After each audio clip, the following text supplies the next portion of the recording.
Tes 1 2 3. Dari keempat siswa yang sudah hadir pada malam hari ini bisa dengar suara saya dengan jelas?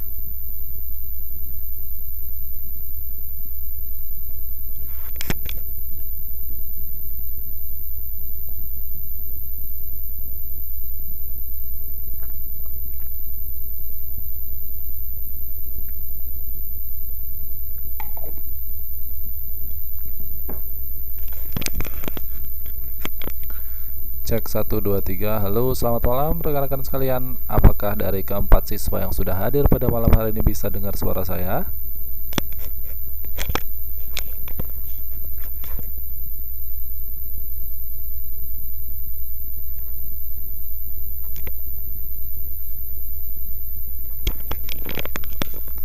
Oke, kalau gitu kita tunggu beberapa saat lagi.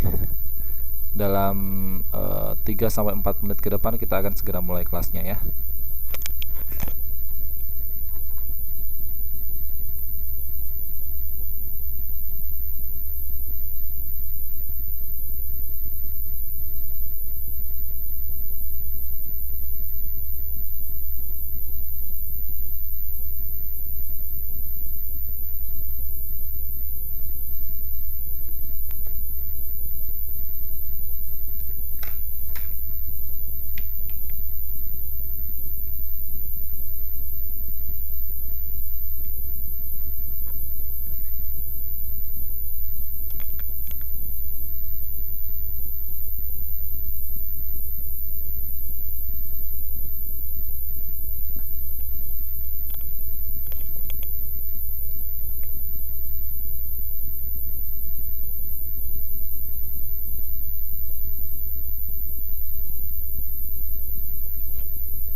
eh kita mulai saja ya kelasnya ya.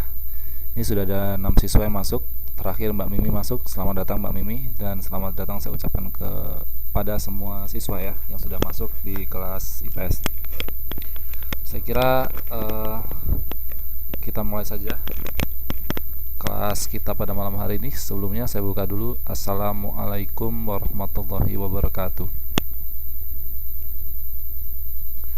Saya ucapkan selamat malam kepada seluruh rekan-rekan siswa dan siswi program belajar kejar paket B kesetaraan Taiwan. Di sini bersama dengan kelas 9 semester 6, kelas terakhir di program belajar kejar paket B. Itu berarti teman-teman sekalian nantinya akan naik, atau jika ada kesempatan atau waktu, saya rasa tidak ada salahnya untuk mencoba naik ke level yang selanjutnya, yaitu kejar paket C ya. Diteruskan saja berhenti di jalan ya gitu.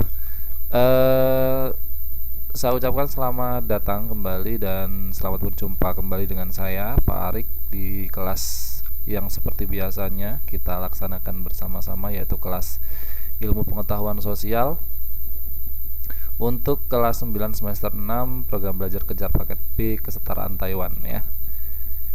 Oke, mengawali pekan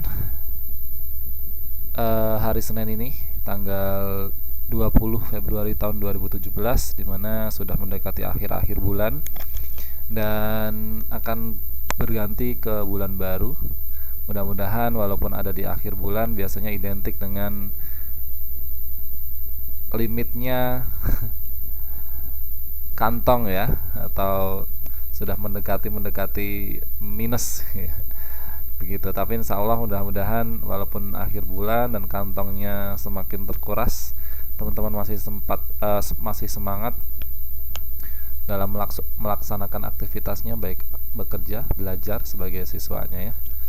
Dan mudah-mudahan untuk mengawali minggu pekan ini ya, hari Senin mengawali pekan ini, mudah-mudahan kedepannya nanti akan diberikan kemudahan dalam bekerja, dalam belajar, dalam melakukan aktivitasnya itu ya. Jadi sudah seyogyanya ya, seharusnya bahwa awal pekan kita hadapi dengan penuh semangat ya, dengan penuh spirit, semangat untuk melakukan kegiatan satu minggu ke depan atau hari-hari ke depan itu ya, biar tidak ngelokro, biar tidak lemes ya. Walaupun mungkin ada beberapa orang yang menyebutkan bahwa di hari ke depan mungkin hal-hal tersulit atau hal-hal terberat kan belum dikerjakan, kan belum dihadapi. Jadi ya sudah, enjoy aja ya. Selama belum dihadapi kan kita belum tahu itu berat atau itu susah ya. Jadi ya semangat saja. Baik. Pertemuan pada malam hari ini kita sudah masuk pada pertemuan yang ke-7, sudah separuh perjalanan. Itu artinya kalau tidak minggu depan ya minggu depannya lagi kalian akan melaksanakan ujian. Tetapi karena kalian, sebagai informasi, karena kalian ada di kelas terakhir ya, di program belajar paket B, tepatnya di semester 6, sudah semester akhir gitu ya.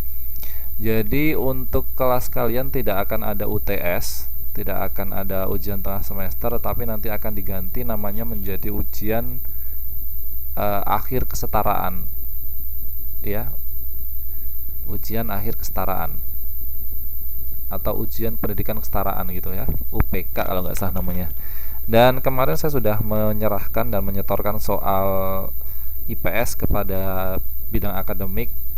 Hanya gambaran saja kepada teman-teman sekalian bahwa soal UPK yang sudah saya buat untuk evaluasi belajar di sekolah ini, di kejar paket B untuk kalian, itu jumlahnya ada 40 item pilihan ganda semua. Dan itu sudah mencakup semua pelajaran dari kelas 1 hingga kelas 3, atau kalau hitungan ini dari kelas 7 hingga kelas 9 ya. Jadi nanti kalian buka-buka lagi pelajaran bukunya yang sudah kalian miliki. Jadi saya mengambil soalnya dari keseluruhan materi IPS ya, dari kelas 7 hingga kelas 9. Oke. Teman-teman sekalian, ini sudah ada 6 siswa yang sudah hadir. Ada Mbak Rati, ada Mbak Ica, ada Mbak Rani, ada Ainul Hayat, ada Mimi, dan ada Sofia Karin. Saya ucapkan selamat datang kembali. Mudah-mudahan malam hari ini kita belajarnya bisa berjalan dengan lancar. Untuk itu, supaya apa yang kita pelajari pada malam hari ini bisa berjalan dengan lancar, mari kita buka terlebih dahulu pertemuan pelajaran IPS pada malam hari ini dengan berdoa menurut keyakinan dan agama kita masing-masing. Berdoa, saya persilahkan.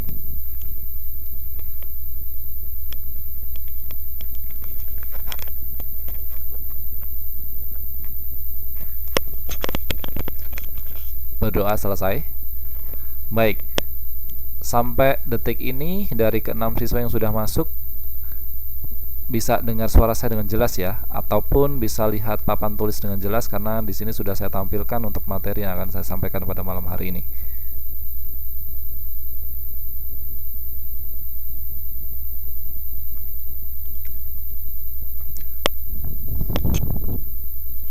Baik, hanya cross check saja. Jadi sekali lagi, jika nanti ada kendala di tengah-tengah perjalanan belajar mengajar kita, baik suara saya tidak bisa didengarkan dengan jelas, ataupun putus-putus atau terputus sama sekali, tidak bisa didengarkan, ataupun layar monitor yang tidak bisa bergerak-gerak, tidak bisa berpindah, ataupun blank ya, nanti saya diberitahu ya, diinterupsi, supaya nanti akan saya cek kira-kira kendala atau permasalahannya ada di tempat saya atau di tempat kalian, biar nanti kita cari solusinya bareng-bareng. Ya, tadi kita sudah buka dengan berdoa, teman-teman sekalian, dan malam hari ini saya sudah mempersiapkan materi baru untuk pelajaran IPS pada malam hari ini. Jadi saya akan tambah pengetahuan kalian dengan materi baru, di mana materi ini termasuk dalam kategori cabang ilmu IPS, yaitu sejarah. Karena waktu dulu pertama kali saya menjelaskan tentang ruang lingkup ilmu IPS, kalau kalian masih ingat bahwa cabang ilmu IPS yang akan kita pelajari kurang lebih 1 semester ke depan itu ada 4 cabang di dalamnya, yaitu geografi, sejarah, ekonomi, dan sosiologi. Dimana pada pertemuan-pertemuan awal kemarin, pertemuan 1 hingga pertemuan ke-6, kita banyak membicarakan tentang cabang ilmu IPS yang namanya geografi, dimana kemarin kita sudah bahas tentang permukaan bumi, tentang kependudukan, dan lain sebagainya. Nah, pada malam hari ini kita masuk ke cabang ilmu IPS yang lain, yang namanya sejarah, sehingga di sini sudah bisa disimpulkan bahwa memang ini membahas tentang sejarah ya. Jadi malam hari ini yang akan saya sampaikan adalah terkait dengan perjuangan bangsa Indonesia dalam merebut Irian Barat. Jadi kejadian-kejadian penting di masa lalu, salah satunya yang harus kalian pahami, yang harus kalian mengerti ya, selaku pelaku bangsa Indonesia dan juga siswa ya sekarang di setara dengan SMP, yaitu tentang perjuangan bangsa Indonesia dalam merebut Irian Barat. Karena ini merupakan peristiwa yang penting yang terjadi pada masa lalu, sehingga negara Indonesia hingga sekarang ini punya salah satu provinsi yang namanya Irian Jaya. Ya, nah ini akan bercerita tentang sejarahnya kenapa Irian Jaya itu bisa menjadi provinsi negara Indonesia. Nah, bagaimana proses memperjuangkan merebutnya dari penjajah yang dulu memang sudah diaku-aku atau sudah direbut oleh penjajah, kemudian karena masih dalam teritorial atau wilayah Indonesia sehingga direbut kembali oleh bangsa Indonesia. Maka dari itu, materi pada malam hari ini kita akan bahas tentang perjuangan bagaimana bangsa Indonesia itu dalam merebut daerah atau wilayah yang namanya Irian Barat. Ya, silakan masuk Mas Dharma, baru dimulai kok. Silakan langsung bergabung ya. Oke, kita lanjutkan. Nah, kenapa Irian Barat itu harus diperjuangkan? Seperti kita ketahui, kalau kalian masih ingat peta Indonesia ya, Irian Barat itu kalau dilihat dari wilayah atau teritorial Indonesia, itu masih dalam wilayah atau teritorial Indonesia, sehingga waktu dulu pun Irian Jaya sebelum menjadi bahan perebutan sehingga perlu diperjuangkan itu sudah masuk dalam wilayah Indonesia, begitu. Lantas kemudian bangsa-bangsa luar ya tahu kalau ada kekayaan yang luar biasa di dalam bumi Irian Jaya tersebut sehingga menjadi rebutan bangsa lain. Nah, rakyat Indonesia akhirnya tidak rela kalau Irian Jaya itu lepas dari Indonesia. Untuk itu, kenapa di sini ada sejarah atau peristiwa yang sangat penting yang tidak bisa kita lupakan, yang harus kita pelajari dan kita ilhami, yaitu tentang bagaimana bangsa Indonesia itu memperjuangkan Irian Barat agar bisa kembali lagi dan dirangkul menjadi kawasan wilayah di Nusantara Indonesia ya.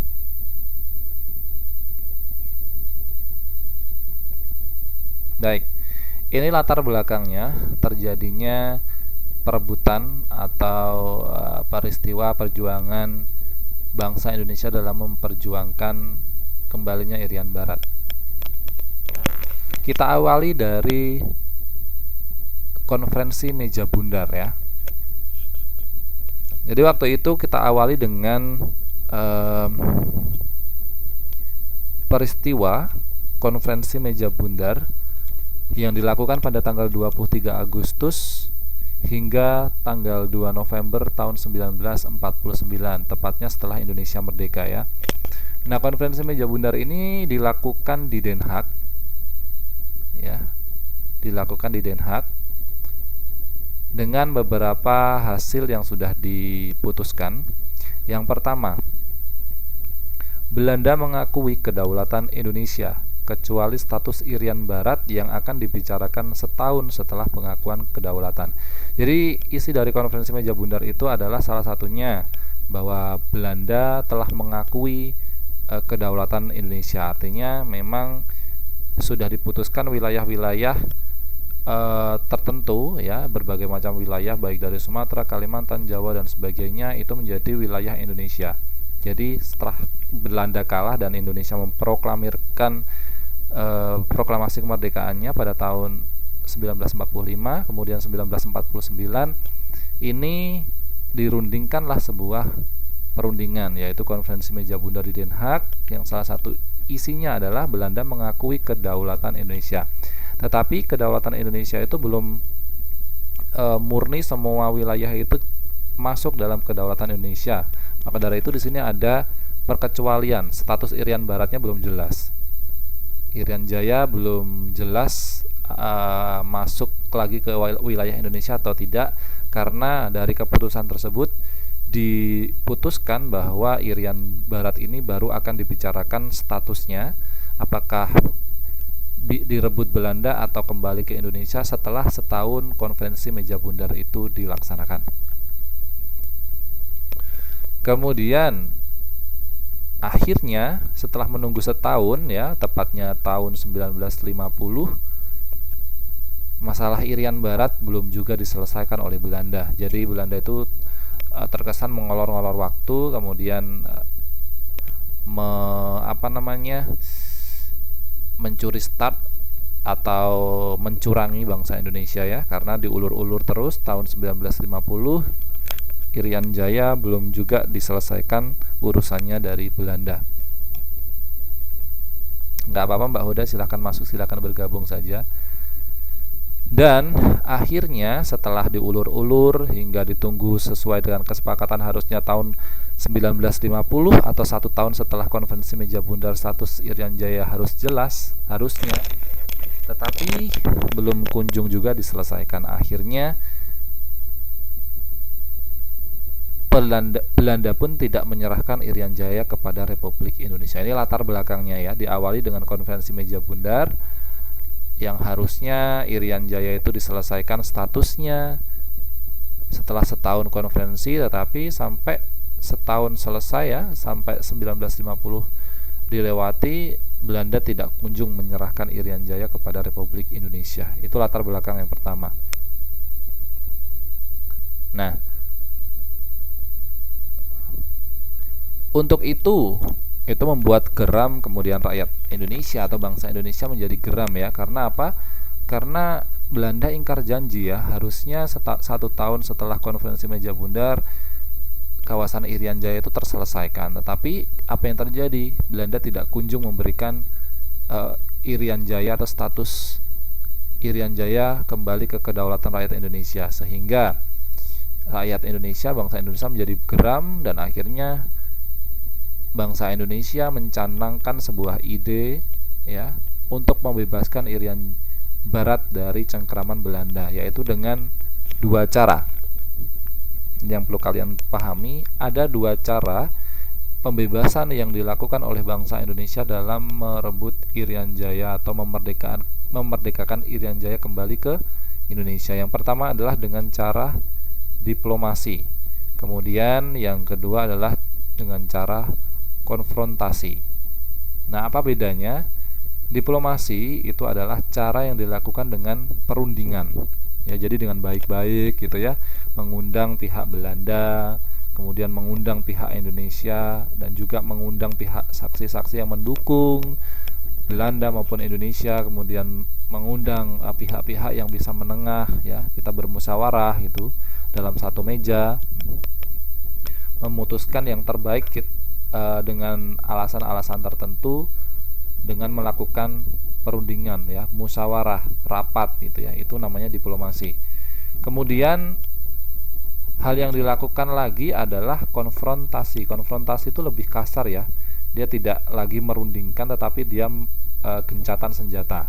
Bisa dibilang gencatan senjata atau mengisyaratkan perang gitu ya, kelahi gitu ya. Konfrontasi itu namanya gitu. Jadi lebih kasar daripada perundingan. Nah, ternyata dari dua cara pembebasan Irian Barat atau Irian Jaya tersebut, baik dengan cara diplomasi, dengan cara konfrontasi, itu pun ada langkah-langkah yang ditempuh ya, ada macam-macam langkah-langkah yang ditempuh. Seperti diplomasi itu dilakukan, ada yang secara langsung, ada yang diplomasi atau forum internasional, atau bisa perundingan dengan forum internasional. Sedangkan konfrontasi atau lebih ke pemberontakan itu ya, peperangan atau mengibarkan bendera perang, itu bisa dilakukan dengan tiga hal: politik, ekonomi, dan militer. Nah, ini yang akan kita bahas, fokus yang akan kita bahas pada malam hari ini, tentang bagaimana bangsa Indonesia itu membebaskan Irian Barat dari Belanda dan memeluknya lagi ya, merangkulnya kembali ke kedaulatan rakyat Indonesia. Jadi ada dua, diplomasi dan konfrontasi. Mari kita buka satu persatu. Ya.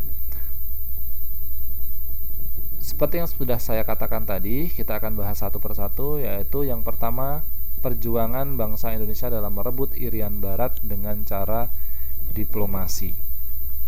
Tadi sudah saya katakan bahwa diplomasi itu adalah lebih ke perundingan ya, musyawarah, ngomong baik-baik, kemudian ditanya pendapat setiap kubu gitu ya, setiap individu, kemudian kita cari jalan keluarnya, jalan tengahnya gitu, untuk mencapai tujuan bersama, tidak ada yang dirugikan gitu ya, dan disesuaikan dengan alasan-alasan tertentu.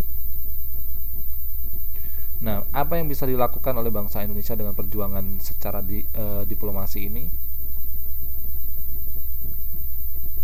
Yang pertama, bangsa Indonesia melakukan diplomasi dengan cara diplomasi langsung.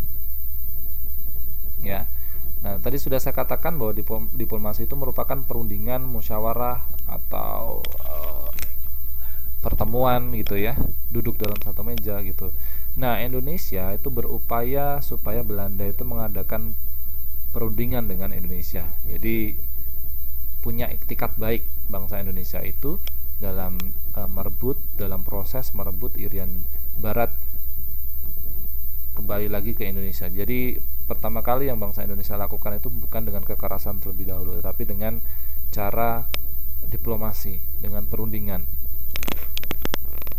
Gimana? Nggak ada suaranya Mbak Huda? Yang lain gimana?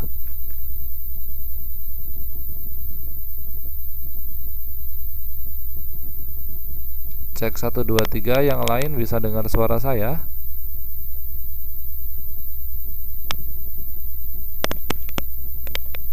Oke, yang lain jelas Mbak Huda, berarti sinyalnya dicek lagi ya Mbak Huda ya. Mungkin bisa keluar kemudian masuk lagi. Seperti ini Mbak Ratih ini keluar masuk nggak tahu kenapa. Baik, saya lanjutkan ya. Indonesia sudah berupaya untuk tidak melakukan dengan cara kekerasan, yaitu dengan diplomasi ya. Tadi dengan perundingan. Berbagai diplomasi sudah dicoba oleh bangsa Indonesia. Salah satunya adalah yang pertama kali dilakukan, yaitu diplomasi bilateral antara Republik Indonesia Serikat ya. Diplomasi pertama dilakukan oleh Republik Indonesia Serikat dan Belanda. Pada waktu itu memang namanya belum NKRI ya, Negara Kesatuan Republik Indonesia, tetapi masih Republik Indonesia Serikat. Diplomasi ini dilakukan secara bilateral ya. Cuman ada dua negara yang bersangkutan, bilateral ya. Jadi antara Indonesia sama Belanda saja. Nah, pada waktu itu di Indonesia sudah dibuat kabinet-kabinet ya, kabinet-kabinet kerja setelah Indonesia merdeka ya.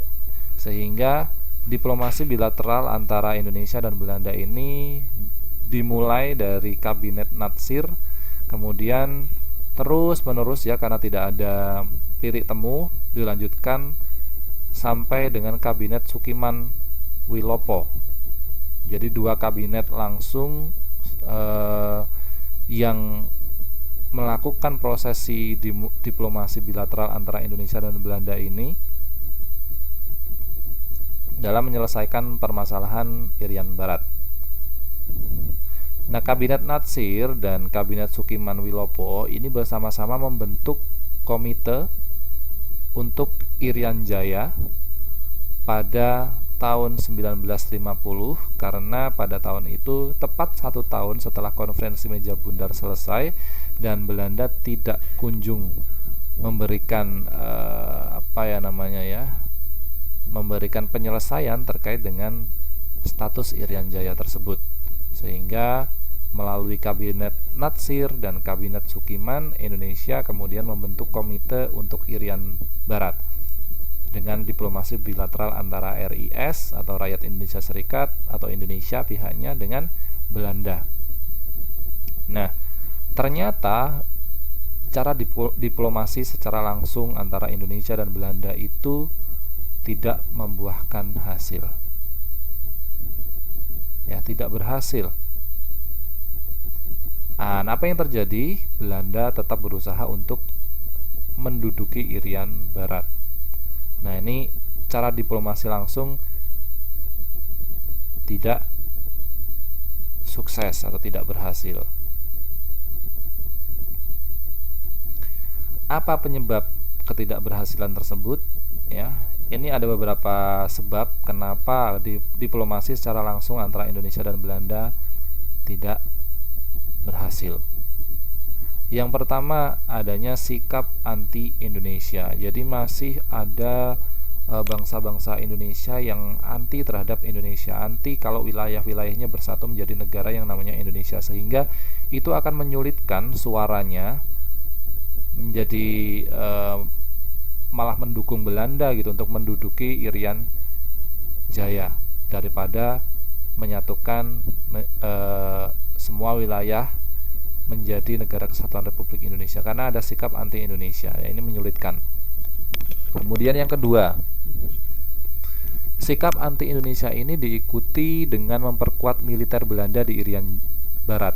Jadi tadi seperti yang sudah saya katakan bahwa sikap anti Indonesia ini malah memperkuat militer Belanda di Irian Jaya. Mereka menganggap bahwa ini sebuah dukungan gitu loh, karena banyak orang-orang yang menyatakan bahwa dia anti Indonesia, dia nggak mau bahwa wilayah-wilayah yang terpencar dalam satu wilayah Indonesia ini bergabung menjadi satu negara yang namanya Indonesia. Berarti itu memperkuat militer Belanda di Irian Barat. Nah, kemudian Indonesia tidak tinggal diam. Sikap tersebut direspon oleh pihak Indonesia, tetapi dengan cara lunak. Ya, dia diem tapi direspon untuk mencari simpati dunia. Ini loh keadaan Indonesia tuh seperti ini sekarang. Banyak ada Belanda yang menduduki Indonesia kembali, padahal Indonesia sudah merdeka ya. Harusnya kemerdekaan itu merupakan hak setiap negara dan tidak ada penjajahan di atas dunia lagi sesuai dengan pembukaan Undang-Undang Dasar 1945. Untuk itu Indonesia mengharapkan simpati dunia untuk bisa menyelesaikan masalah Irian Barat ini yang Belanda datang lagi. Nah, dengan sikap lunaknya bangsa Indonesia tadi, ini malah apa ya namanya? Belanda mengira bahwa Indonesia menjadi lemah gitu. Akhirnya Belanda justru malah memasukkan wilayah Irian Jaya menjadi bagian dari kerajaan Belanda. Nah, ini sangat apa ya? Sangat tidak pengertian nih. Belanda sudah dikasih sikap lunak tetapi dia nggak paham juga. Dan akhirnya kenapa menjadi tidak berhasil? Yaitu tadi Indonesia sikapnya lunak dan menunggu simpati dari dunia internasional untuk mendukung Indonesia tersebut. Menjadi gagal ya.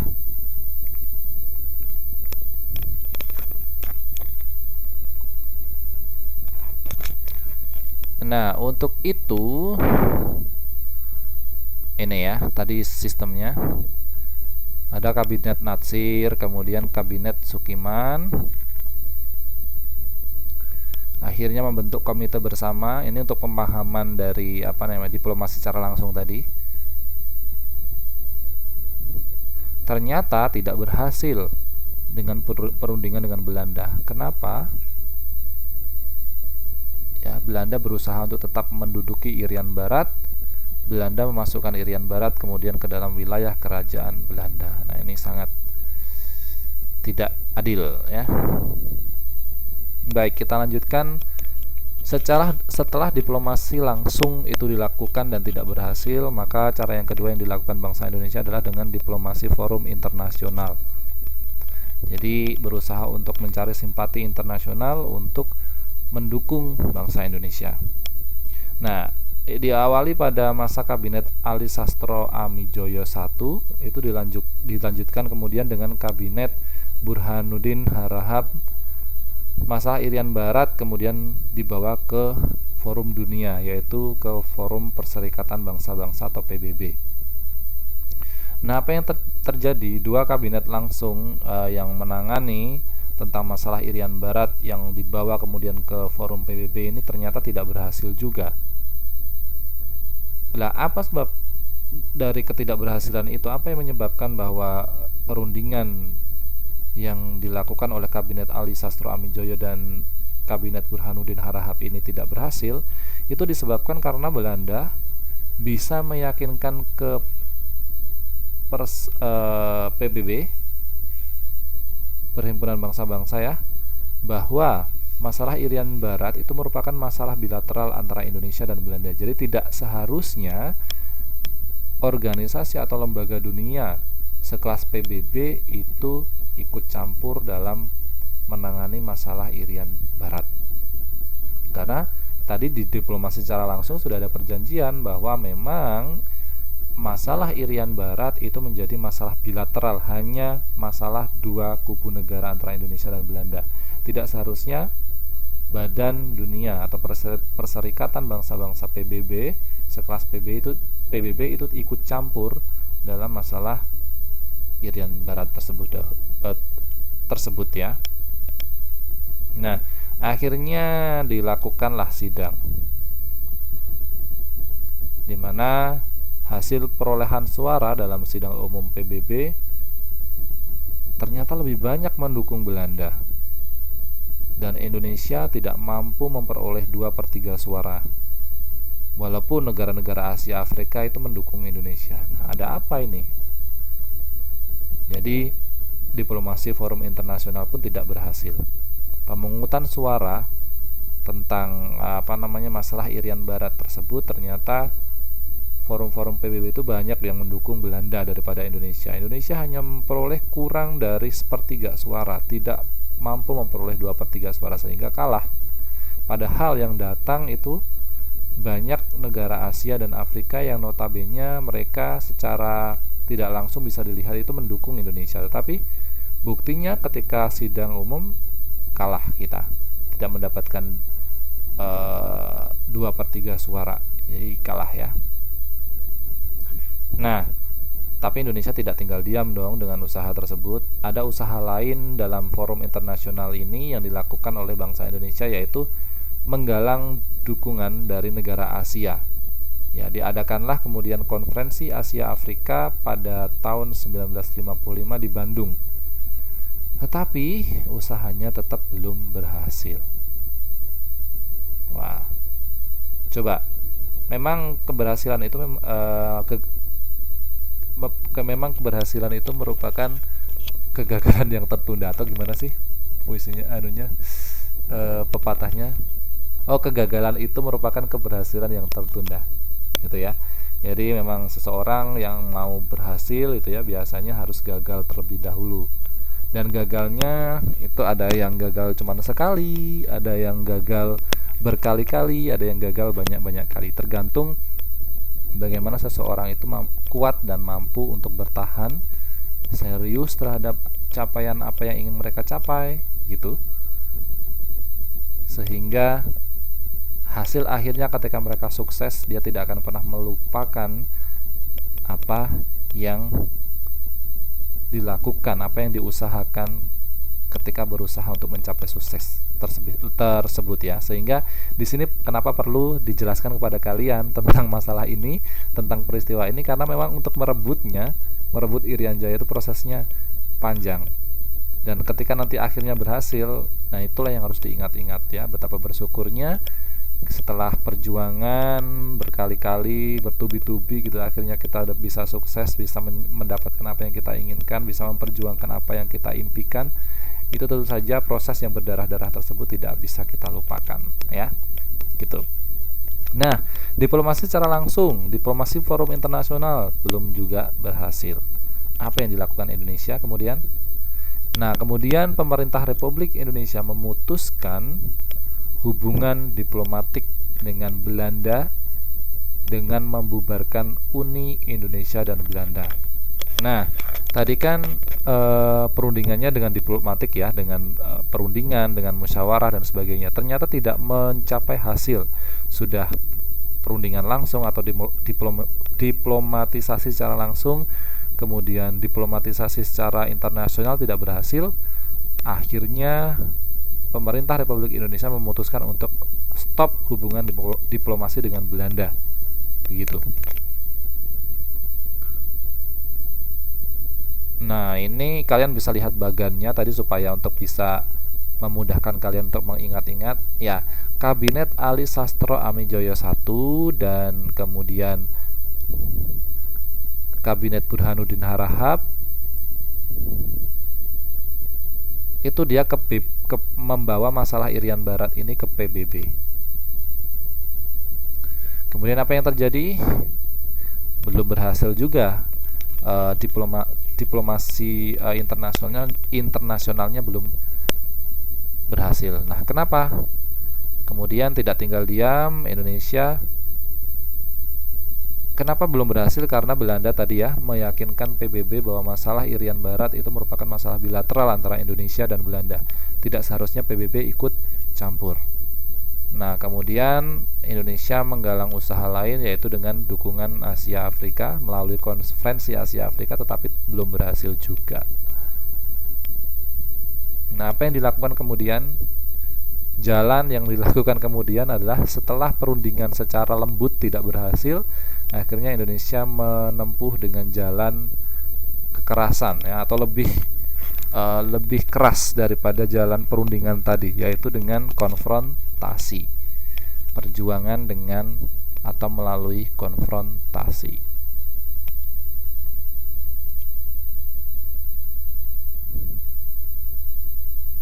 Nah, seperti tadi yang sudah saya katakan bahwa perjuangan konfrontasi itu dilakukan oleh bangsa Indonesia dengan tiga hal.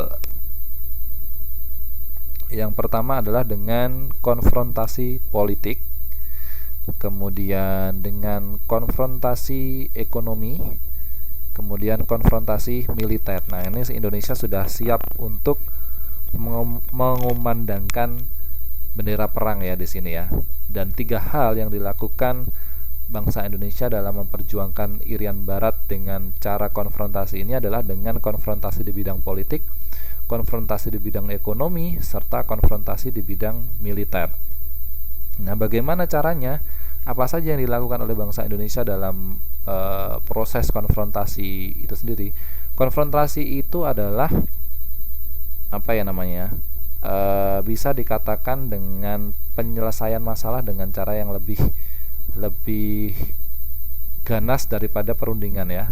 Jadi kita memberontak, artinya begitu. Konfrontasi itu bisa dikatakan sebagai pemberontakan, kemudian peperangan. Jadi penyelesaian suatu masalah tapi tidak dengan perundingan, tetapi kita lebih konfrontasi. Kita lebih frontal, kita lebih berani untuk menyerang, itu namanya konfrontasi. Ya. Nah, kita akan bahas satu persatu. Yang pertama, konfrontasi politik. Apa yang dilakukan oleh bangsa Indonesia dengan konfrontasi politik ini? Yang pertama adalah bahwa bangsa Indonesia melakukan rapat umum di Jakarta tanggal 18 November 1957. Jadi 7 tahun setelah konferensi meja bundar dilaksanakan. Ya. Apa yang dilakukan bangsa Indonesia melalui rapat tersebut? Bahwa Indonesia sudah berani untuk mengumandangkan bahwa dia tidak setuju dengan hasil konferensi meja bundar tadi. Ya, akhirnya Indonesia membatalkan hasil KMB secara sepihak pada tahun 1956.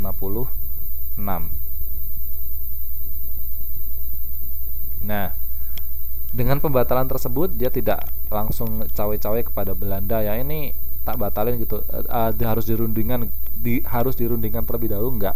Tiba-tiba Indonesia langsung bilang aja, saya tidak setuju dengan hasil KMB, keputusan konferensi meja bundar, dan akhirnya saya mau itu dibatalkan ya gitu. Akhirnya Indonesia secara kuat, secara power gitu ya, dia membentuk provinsi Irian Barat. Kemudian juga memutuskan hubungan diplomatik dengan Belanda, dan kemudian secara politik membentuk Front Nasional Pembebasan Irian Barat. Saya membentuk sebuah lembaga atau pasukan yang namanya Front Nasional Pembebasan Irian Barat secara politik. Jadi secara politik pun Indonesia sudah siap kalau misalnya harus berperang melawan Belanda.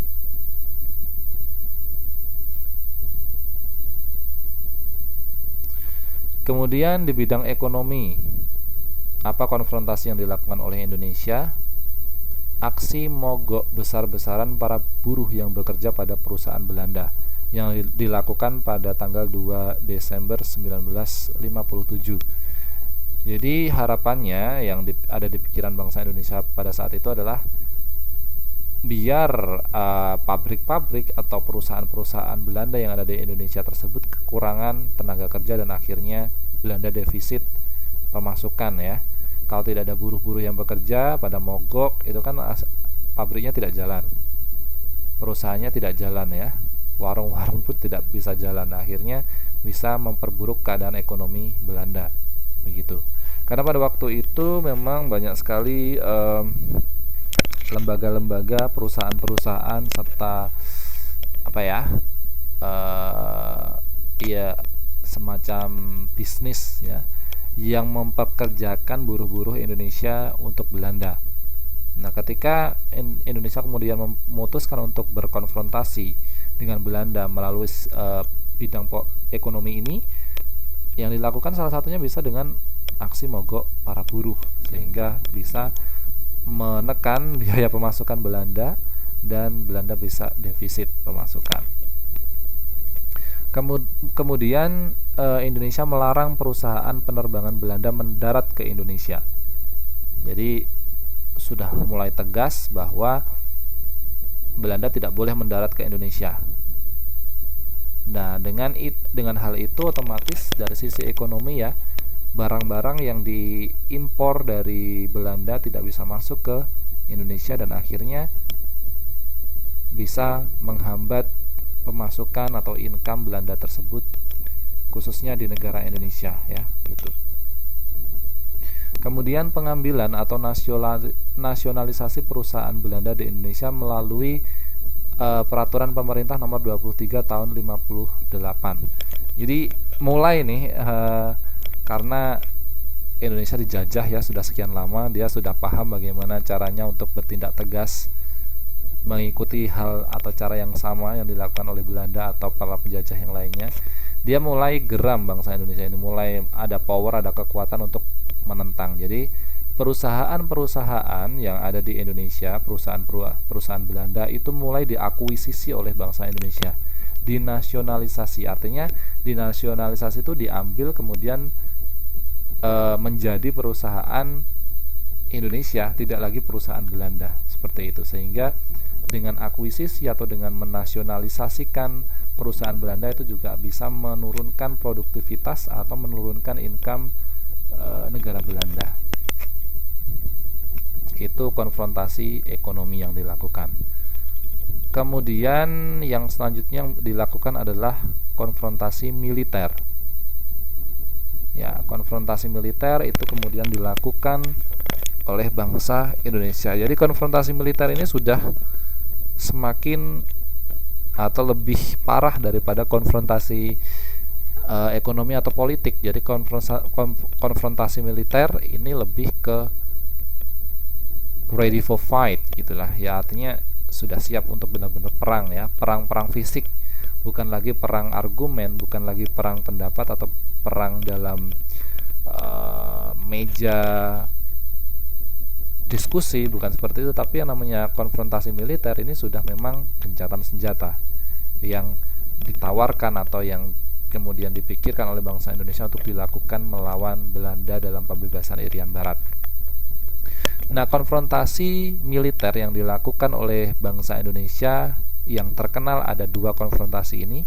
Yang pertama adalah Tri Komando Rakyat tanggal 19 Desember tahun 1961, dan yang kedua adalah dengan pembentukan Komando Mandala Pembebasan Irian Barat tanggal 2 Januari 1962. Jadi perlu diingat-ingat ya. Biasanya ini yang sering keluar di ujian atau ini merupakan peristiwa penting yang kadangkala setiap orang paham, apalagi kalau orang-orang dulu, bapak saya, ibu saya, ataupun mungkin ayah ibu kalian atau nenek kalian pasti ingat Trikora ya, atau Tri Komando Rakyat. Itu merupakan salah satu konfrontasi militer atau kesiapan Indonesia dalam menabuh genderang perang untuk melawan Belanda, yaitu dengan dua hal ini. Ada Tri Komando Rakyat atau disingkat dengan Trikora tanggal 19 Desember tahun 1961, dan juga dengan pembentukan Komando Mandala Pembebasan Irian Barat tanggal 2 Januari 1962. Mari kita bahas satu persatu apa itu Trikora dan apa itu pembentukan Komando Mandala Pembebasan Irian Barat.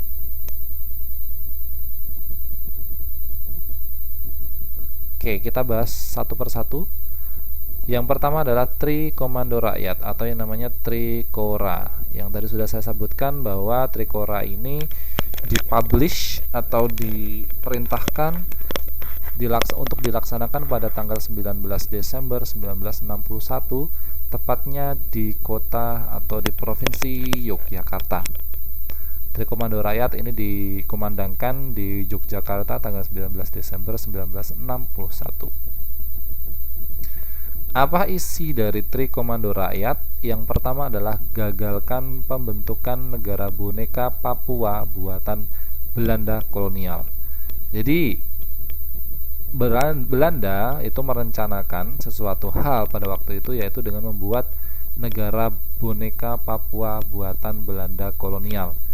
Jadi Papua itu mau dijadikan sebuah negara afiliasi atau negara bagian dari negara Belanda sana, kerajaan Belanda sana, sehingga isi dari Trikora ini mengamanahkan atau mengumandangkan kepada seluruh bangsa Indonesia untuk menggagalkan pembentukan negara boneka Papua, ya, nama lain dari Irian Barat.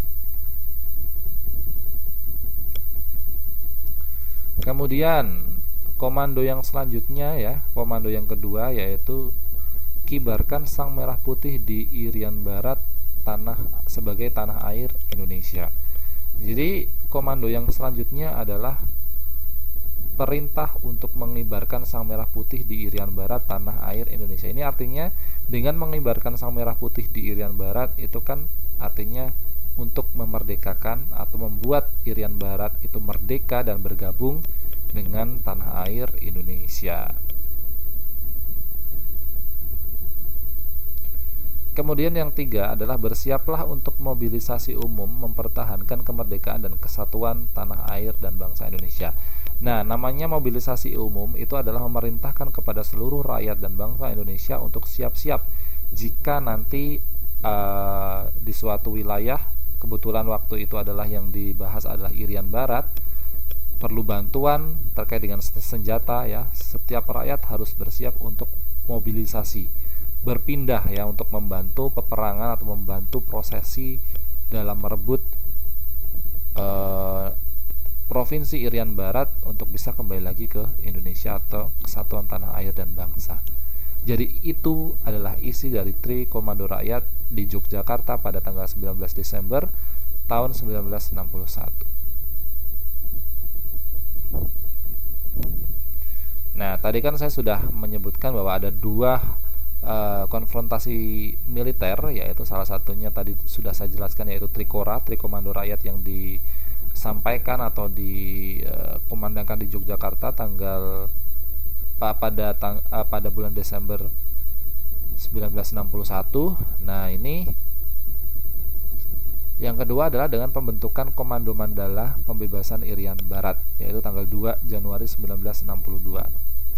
Nah, ternyata Komando Mandala Pembebasan Irian Barat ini adalah bentuk pasukan yang dibuat untuk melaksanakan 3 komando rakyat tadi, Trikora tadi. Nah, markas dari Komando Mandala Pembebasan Irian Barat ini ada di Makassar, yang langsung dipimpin oleh Mayor Jenderal Soeharto sebagai panglimanya, yaitu Presiden kedua Indonesia, Mayor Jenderal Soeharto sebagai panglimanya. Nah, apa sebenarnya tugas dari Komando Mandala Pembebasan Irian Barat ini? Kenapa harus dibentuk gitu? Nah, Komando Mandala itu memiliki tugas yang pertama adalah menyelenggarakan operasi militer dengan 3 tahap, yaitu dengan penyusupan, dengan eksploitasi, dan konsolidasi. Artinya semuanya itu perang secara terencana, artinya dengan melalui penyusupan ataupun dengan eksploitasi itu menguasai daerah-daerah tertentu yang bisa nanti memudahkan untuk menyerang Irian Jaya, menyerang bangsa Belanda yang ada di Irian Barat. Kemudian maupun dengan konsolidasi itu artinya bisa dengan perundingan, tetapi perundingan yang tidak lembek, ya, tidak lunak. Kemudian yang selanjutnya adalah tugas dari Komando Mandala dengan menggunakan segenap kekuatan dan lingkungan untuk membebaskan Irian Barat. Jadi apapun yang bisa dilakukan supaya Irian Barat itu kembali lagi ke Indonesia itu dilaksanakan. Itu tugas dari Komando Mandala.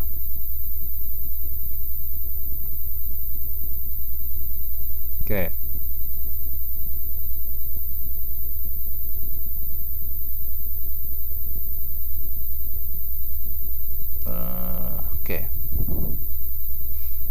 Yang selanjutnya adalah pertempuran di Laut Aru. Ya, pertempuran di Laut Aru ini merupakan salah satu pertempuran dalam usaha merebut Irian Barat. Ini merupakan pertempuran yang luar biasa terkenal. Jadi kalian harus tahu. Jadi salah satu upaya dalam merebut Irian Barat itu dengan pertempuran Aru, di mana pertempuran di Laut Aru ini terjadi pada tanggal 15 Januari 1962 yaitu gencatan senjata antara Angkatan Laut Republik Indonesia melawan kapal perusak Belanda yang sukanya ngebom itu. Nah, kapal RI ya namanya Motor Torpedo Boat Macan Tutul berusaha melakukan perlawanan, tetapi akhirnya boat Macan Tutul itu tenggelam dan menewaskan Komodor Yos Sudarso sebagai kapten ya, serta Kapten Wiranto juga gugur.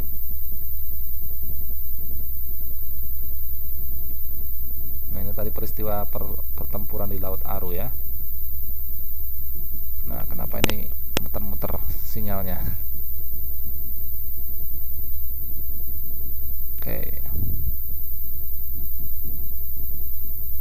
Belum bisa keluar ya.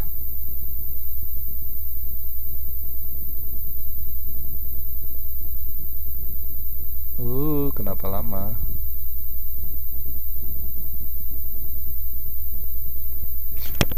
Mulai nih sinyal saya.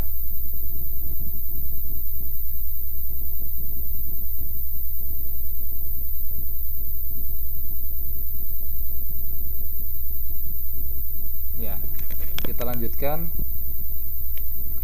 Setelah pertempuran di Laut Aru itu ada juga yang namanya rencana bunker. Nah, Belanda menyerahkan Irian Barat kepada Indonesia melalui Badan PBB UNTEA atau United Nations Temporary Executive Authority. Ya, akhirnya Belanda itu menyetujui menyerahkan Irian Barat kepada Indonesia, tetapi melalui Badan PBB UNTEA atau United Nation Temporary Executive atau Authority. Dengan rencana bunker ini akan diadakannya pembentukan pendapat rakyat atau yang namanya Perpera Irian Barat secara pemilihan atau Act of Free Choice. Dengan rencana bunker itu salah satunya adalah dengan menentukan pendapat rakyat, jadi langsung kayak pemilu kayak gitu, untuk menentukan kira-kira Irian Jaya itu bisa beralih kemana, apakah ke Belanda, apakah ke Indonesia. Nah, ini tadi diplomasi antara Amerika Serikat yang dipimpin oleh Ellsworth Bunker mengajukan usul untuk menyelesaikan Irian Barat dengan rencana bunker. Yang bisa dilakukan adalah satu, Belanda sudah menyerahkan Irian Barat melalui UNTEA tadi. Kemudian penyelesaian Irian Barat akan diselesaikan dalam 2 tahun dan akan diadakan Perpera, yaitu penentuan pendapat rakyat.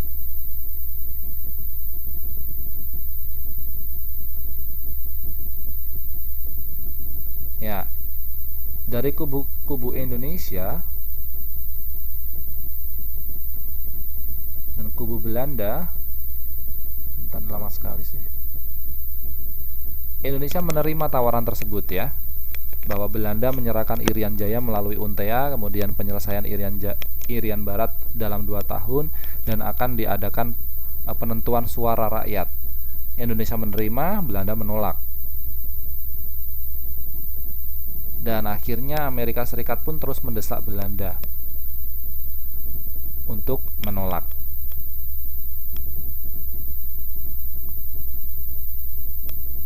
Dan apa yang terjadi? Timbullah kemudian perjanjian New York. Nah, pada tanggal 15 Agustus 1962, Indonesia dan Belanda menandatangani persetujuan New York setelah kedua belah pihak menerima rencana bunker. Ya, tadi akhirnya didesak oleh Amerika Serikat, Belanda tetap menolak, didesak lagi, akhirnya menerima, dan pada tanggal 15 Agustus 62 akhirnya Indonesia dan Belanda menandatangani persetujuan New York atas isi dari usulan rencana bunker tadi. Dipimpin oleh Dr. Subandrio sebagai Menteri Luar Negeri sebagai delegasi Indonesia, dan di Belanda itu dipimpin oleh Van Rooyen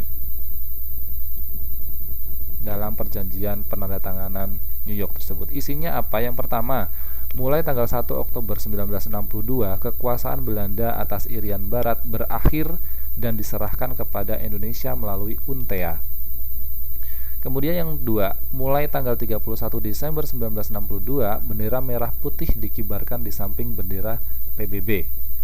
Kemudian tanggal 1 Mei 1963, secara resmi PBB melalui UNTEA menyerahkan Irian Jaya kepada pemerintah Republik Indonesia, dan paling lambat akhir tahun 1969, Republik Indonesia wajib menyelenggarakan PEPERA, penentuan pendapat rakyat di Irian Jaya. Kemudian apa yang terjadi? Berdasarkan persetujuan New York tahun 1969, akhirnya diadakan penentuan pendapat rakyat. Dan apa yang terjadi? Nah, rakyat Irian Barat pun kemudian diberikan kesempatan untuk memilih apakah tetap bersatu dengan Republik Indonesia ataupun dipisahkan diri dengan Republik Indonesia. Dan yang terjadi dari hasil PEPERA yaitu rakyat Indonesia menyatakan bahwa Irian Jaya untuk bisa tetap bersatu dengan Republik Indonesia. Nah, itu hasil akhirnya. Jadi dengan kesimpulan, arti penting dari pemungutan suara rakyat tadi adalah yang pertama, mengetahui secara langsung keinginan rakyat Irian Barat, di mana rakyat Irian Barat tetap bersikeras untuk menjadikan Irian Barat itu menjadi bagian dari Indonesia. Kemudian mendapatkan pengakuan internasional bahwa Irian Barat adalah wilayah Republik Indonesia.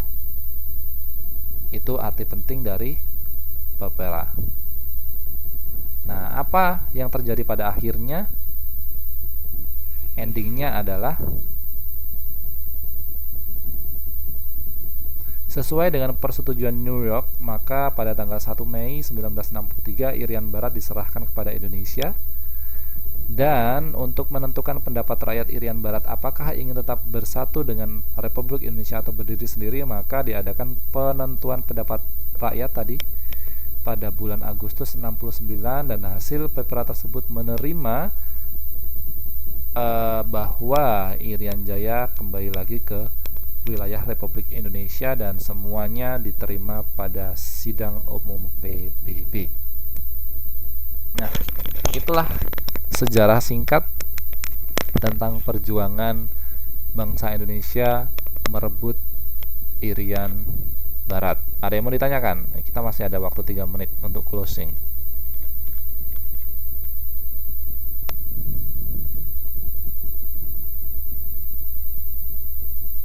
Baik, kalau tidak ada yang ditanyakan, saya kira itu saja yang bisa saya sampaikan teman-teman sekalian untuk pelajaran pada malam hari ini. Mudah-mudahan ada manfaatnya ya. Dan saya kira itu sangat mudah sekali untuk dipahami. Nanti kalau teman-teman sekalian pengen mengulang lagi rekamannya, bisa lagi dilihat di YouTube yang akan saya sharekan linknya setelah saya menguploadkan malam hari ini ya. Dan sekali lagi ini sudah masuk di pertemuan yang ke-7. Itu artinya sebentar lagi kalian akan mengikuti ujian pendidikan kesetaraan atau setara dengan UTS, tetapi materinya tidak hanya di kelas ini tetapi kelas-kelas sebelumnya. Jadi mohon dipelajari lagi. Mudah-mudahan kalian lulus, mendapatkan nilai yang bagus dan bisa naik ke level pendidikan seterusnya ya, yaitu dikejar paket C. Setelah kejar paket B lulus, mudah-mudahan kalian diberikan kesempatan untuk selalu menimba ilmu di kejar paket C. Gitu saja yang bisa saya sampaikan teman-teman sekalian. Kita tutup saja pertemuan pada malam hari ini dengan berdoa menurut keyakinan dan agamanya masing-masing. Berdoa dipersilahkan.